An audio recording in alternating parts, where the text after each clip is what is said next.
खबर हिंदी पर, जहां सुबह से लगातार हम आपको पल पल की अपडेट बिहार विधानसभा चुनाव के रिजल्ट से रिलेटेड दे रहे हैं कि किस तरह से ये सभी पार्टियां सामने आई, नतीजे आए। हालांकि नतीजे नहीं होंगे, ये रुझान है, अभी भी इन्हें रुझान ही कहा जाएगा क्योंकि अभी तस्वीर साफ होने में काफी समय है। लेकिन अगर इस समय हम आपको मोटा मोटी बता दें कि कौन कितनी सीट पर है, तो ये रुझानों में एनडीए की बात करें तो इस समय एनडीए 189 सीट पर बढ़त बनाए हुए है। महागठबंधन की बात की जाए तो वो इस समय 50 सीटों पर है। हालांकि अगर सुबह देखा जाए तो वो 82 सीट तक पहुंच गई थी, लेकिन जैसे जैसे समय बीता महागठबंधन की सीटें जो हैं कम होती चली गई और इस समय वो 50 सीटों पर सिमटती हुई नजर आ रही है। तो वहीं इंडिविजुअल पार्टी की बात की जाए तो इस समय आरजेडी जो है वो 36 सीटों पर नजर आ रही है। हालांकि बड़ा दावा किया जा रहा था एग्जिट पोल में कि आरजेडी जो है वो बिहार में सबसे बड़ी पार्टी बनकर उभर सकती है, लेकिन यहां पर तस्वीर कुछ उलट नजर आ रही है क्योंकि सिर्फ आरजेडी के पास इस समय 36 सीटें जो है वो नजर आ रही हैं। और तो वहीं बीजेपी लगातार बढ़त बनाती हुई नजर आई। बीजेपी के पास 85 सीटें हैं, इस समय सबसे बड़ी पार्टी वो बनकर उभरी है। और तो वहीं जेडीयू के पास 76 सीटें हैं इस समय, तो कह सकते हैं कि सबसे नंबर 1 पर सबसे बड़ी पार्टी बिहार में बीजेपी बनकर उभरी है। उसके बाद जेडीयू और उसके बाद आरजेडी, यानी तीसरे नंबर पर आरजेडी इस बार सिमटती हुई नजर आ रही है।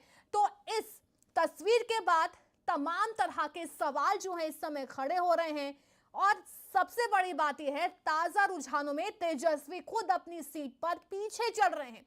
तो जाहिर है कि बिहार की जनता ने महागठबंधन और तेजस्वी यादव को हराया ही नहीं है, बल्कि एक तरह से नकार दिया है। क्योंकि जो सीट इस समय हमें देखी जा रही है, एनडीए की बात की जाए और महागठबंधन आरजेडी की बात की जाए, तो बहुत ज्यादा फर्क है इन सीटों में कि अगर शाम होते होते भी होगा तो वो गठबंधन, महागठबंधन जो है एनडीए का मुकाबला कहीं से कहीं तक नहीं कर पाएगा। हालांकि यहां पर उलटफेर जो है वो देखा जा सकता है, कुछ सीटों पर उलटफेर हुआ भी है। जैसे कि जो तेजस्वी यादव है वो सुबह से लगातार आगे चल रहे थे, लेकिन समय बीतता गया वो पीछे हो गए। लेकिन सवाल ये कि आखिर जो पार्टी और जो नेता चुनाव के दिन तक बराबरी की टक्कर देने का दावा कर रहे थे, क्योंकि लगातार तेजस्वी की ओर से कहा जा रहा था और दावा किया जा रहा था कि हम ही जीतेंगे। देर रात प्रेस कॉन्फ्रेंस की गई, उसमें भी यही बड़ा दावा किया गया और अब से थोड़ी देर पहले भी तेजस्वी यादव की ओर से यही दावा किया गया कि हम ही बिहार में सरकार बना रहे हैं। लेकिन यहां पर स्थिति कुछ अलग हो गई है और इस तरह कैसे धराशायी हो गई ये पार्टी, तो चलिए इसके कुछ थोड़ी वजह जानते हैं, आखिर इसके पीछे क्या वजह हो सकती है। सबसे पहले हम बात करते हैं यादव वोट बैंक की। हमेशा कहा जाता है कि तेजस्वी यादव जो हैं वो MY फैक्टर पर खेलते हैं, यानी मुस्लिम्स प्लस यादव। तो 52 यादव उम्मीदवारों को टिकट देना गलत साबित हो गया, जिसका खामियाजा वो भुगतते नजर आ रहे हैं। वो 50 सीटों से ऊपर नहीं उठ पा रहे हैं। इस हार की एक प्रमुख वजह आरजेडी ने जो 52 यादव उम्मीदवारों को टिकट देना साबित हुआ है वो फैसला है। यह फैसला सिर्फ जातिवादी छवि को मजबूत कर गया है, बल्कि गैर यादव वोट बैंक को दूर भगा दिया है। बिहार की राजनीति जाति पर टिकी है, जहां यादव जो है इस समय 14% के साथ आबादी वाला वोट बैंक है, आरजेडी का कोर वोट बैंक। लेकिन 52 टिकट यादवों को देने से पब्लिक को यादव राज की गंध आने लगी, यानी 52 टिकट यादव समाज से देना और लोगों के लिए वो ऐसा साबित हुआ कि वो शायद यादव राज ही बिहार में आ जाएगा, जिसके चलते अगड़े और अति पिछड़े महागठबंधन से दूर होते चले गए। यानी आरजेडी ने कुल 144 सीटों पर उम्मीदवार उतारे, जिनमें 52 यादव थे, जो कुल प्रत्याशियों का लगभग 36% था। यह संख्या 2020 के 40 से बढ़ी, जो तेजस्वी की यादव एकीकरण रणनीति का हिस्सा थी। हमेशा कहा जाता है कि तेजस्वी यादव जो हैं यादव और मुस्लिम वोट बैंक को हमेशा लेके चलते हैं, तो वहीं शिक्षा को भी लेके चलते हैं, विकास को भी लेके चलते हैं, लेकिन सबसे बड़ा इनका वोट बैंक वो MY फैक्टर रहता है। तो यादव को टिकट देना इनके लिए बहुत गलत साबित हो गया, जिससे कि अति पिछड़ा वर्ग भी इनसे दूर हो गया। और साथ ही महागठबंधन में सीट शेयरिंग के तहत आरजेडी को 143 सीटें मिली थी। हो सकता है आरजेडी को यादव सीटों पर अच्छी सफलता मिल जाए, पर ओवरऑल ये नुकसान कर गया है। देखिए, लगातार रुझान अभी भी आ रहे हैं, लेकिन 50 से ऊपर अब महागठबंधन उठता नजर नहीं आ रहा है। तो वहीं बीजेपी ने प्रचार में आरजेडी का यादव राज का नरेटिव चला दिया। पहली गलती कि 52 यादव उम्मीदवारों को टिकट देना, और उसका फायदा उठाया एनडीए ने कि किस तरह से यादव राज का नरेटिव चला दिया, जो शहरी और मध्यम वर्ग में गूंज गया। तेजस्वी ने 30 से 35 यादव टिकटों तक सीमित रखा होता। अगर 52 टिकट ना दिए होते, 30 से 35 भी दिए होते, तो भी शायद कुछ परसेंट उनका वोट बैंक बढ़ सकता था, जैसे अखिलेश यादव ने 2024 के लोकसभा चुनावों में किया था। उन्होंने सिर्फ 5 यादव प्रत्याशियों को मैदान में उतारा, बाकी पिछड़ी जातियों और स्वर्ण को वोट देकर उन्हें अपना बना लिया था, और उस समय अखिलेश की पार्टी सबसे बड़ी पार्टी बनी थी। साथ ही सहयोगी पार्टी को भाव न देना तेजस्वी यादव की रणनीति में सबसे बड़ी चूक अपने सहयोगियों यानी कांग्रेस, वाम दलों और छोटी पार्टियों के साथ बराबर भाव न रखना साबित हुआ। जैसा कि हमने देखा, जब सीट शेयरिंग की बात लगातार सामने आ रही थी, तो सीट शेयरिंग को लेकर आरजेडी और कांग्रेस में सहमति नहीं बन रही थी और एंटी इनकम्बेंसी जो है वो नजर आ रही थी। तो कहीं ना कहीं जनता में वो भरोसा नहीं दिलाया गया कि अगर इनकी सरकार बनती है तो ये दोनों मिली भगत सहमति के साथ काम करेंगे। एक ये भी जनता के दिमाग में नैरेटिव सेट हो गया, यानी सीट शेयरिंग विवाद ने गठबंधन को कमजोर कर दिया और तेजस्वी के आरजेडी सेंट्रिक अप्रोच ने विपक्ष को बांट दिया। ये न सिर्फ वोट ट्रांसफर फेल कर गया, बल्कि एनडीए को एकजुट दिखाने का मौका दिया। जाहिर सी बात है, जब एक पार्टी में एंटी इनकम्बेंसी दिखाई दे रही है तो उसका फायदा जो है वो एनडीए उठाएगी ही उठाएगी। तो उन्होंने प्रचार प्रसार में जमकर इस मुद्दे को उठाया। हालांकि जो एंटी इनकम्बेंसी थी, थोड़े समय के लिए वो एनडीए में नजर आई थी, क्योंकि जब चिराग पासवान सीट शेयरिंग में राजी नहीं हुए थे तो कहीं ना कहीं लग रहा था कि अंदर नाराजगी है। लेकिन चिराग पासवान को जिस तरह से मनाया गया वो सब कवर अप हो गया और विपक्ष इस मुद्दे को नहीं उठा पाया। तो कांग्रेस ने गारंटी मैनिफेस्टो पर भी जोर दिया, लेकिन तेजस्वी ने नौकरी देंगे को प्राथमिकता दी, जो सहयोगियों को चुभा। इतना ही नहीं, तेजस्वी ने महागठबंधन के घोषणा पत्र का नाम भी तेजस्वी प्रण रखकर सबको पीछे कर दिया। तेजस्वी ने प्रचार में सहयोगियों को बैकसीट पर रखा।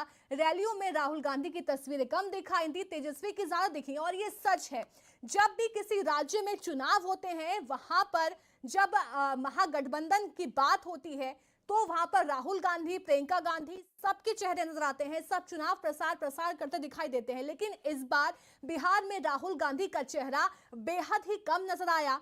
उनकी जो भाषण थे, चुनावी प्रचार प्रसार थे, वो कम नजर आए। लेकिन तेजस्वी यादव हर जगह दिखे। तेजस्वी यादव को अपने आप को फ्रंट फुट पर रखकर सबको बैक फुट पर रखना उनके लिए गलत साबित हो गया। और साथ ही तेजस्वी का अपने वादों का ब्लूप्रिंट नहीं दे पाना, यानी जनता को भरोसा नहीं दिला पाए कि हमारा ये ब्लूप्रिंट है, हमारी सरकार बनेगी तो हम ये वादे पूरे करेंगे। तो उसका ठोस ब्लूप्रिंट जनता तक नहीं पहुंच पाया। हर घर को एक सरकारी नौकरी, जैसा कि वादा किया था कि अगर हमारी सरकार बनती है तो हर परिवार में से हर व्यक्ति को सरकारी नौकरी देंगे, पेंशन देंगे, महिला सशक्तिकरण की बात, शराबबंदी की बात जैसे वादे तो किए, लेकिन फंडिंग योजना या समयबद्ध ब्लूप्रिंट के अभाव ने वोटरों में अविश्वास पैदा कर दिया। यानी इस मैनिफेस्टो के जरिए जो जनता का भरोसा होता है वो तेजस्वी यादव जनता के अंदर पैदा नहीं कर पाए। उन्होंने वादे बड़े बड़े किए, वादे बुरे नहीं थे, वादे अच्छे थे कि हमारी सरकार बनेगी, सरकारी नौकरी देंगे, ये वादा बहुत अच्छा है। और साथ ही हम जनवरी में 14 तारीख को 30,000 रुपए हर महिला को देंगे, ये भी अच्छा वादा था। लेकिन वादा करना और उसे निभाने का भरोसा दिलाना, ये बात बहुत अलग होती है। इसलिए जनता में अविश्वास पैदा हो गया, जिससे कि यहाँ पर भारी नुकसान महागठबंधन को झेलना पड़ा।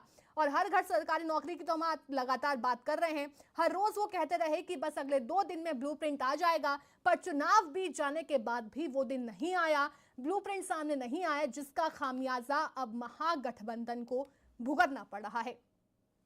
और अब जैसे कि सबसे पहले बात आई थी यादव फैक्टर की, कि किस तरह से 52 उम्मीदवार यादव थे, उनको टिकट देना तेजस्वी के लिए भारी पड़ गया। तो वहीं महागठबंधन का मुस्लिम परस्त छवि बन जाना भी उसके लिए नुकसानदेह पैदा हो गया। महागठबंधन की मुस्लिम परस्त छवि तेजस्वी यादव की हार की बड़ी वजह बनी है। मुस्लिम बाहुल्य सीट पर तो आरजेडी या महागठबंधन के अन्य सहयोगियों की जीत संभव होगी। पूरे प्रदेश में इसका नुकसान हुआ। खुद यादव जाति के वोट कई जगह पर आरजेडी को नहीं मिले।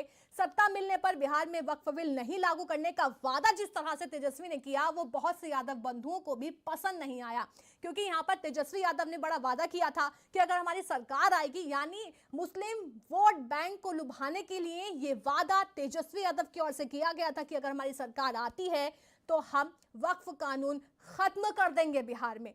ये भाषण देने के बाद शायद तेजस्वी को लगा कि जो मुस्लिम वोट बैंक है वो उनके पक्ष में आ जाएगा, लेकिन इस बयान के बाद जो बचा कुचा उनके पास यादव वोट बैंक था, उनके हाथ से कहीं ना कहीं वो जाता हुआ नजर आ रहा है। इसलिए उनकी सीटों में ये जो संख्या है वो 2 से ऊपर बढ़कर 3 नहीं हो पाई है सुबह से लेकर अब तक।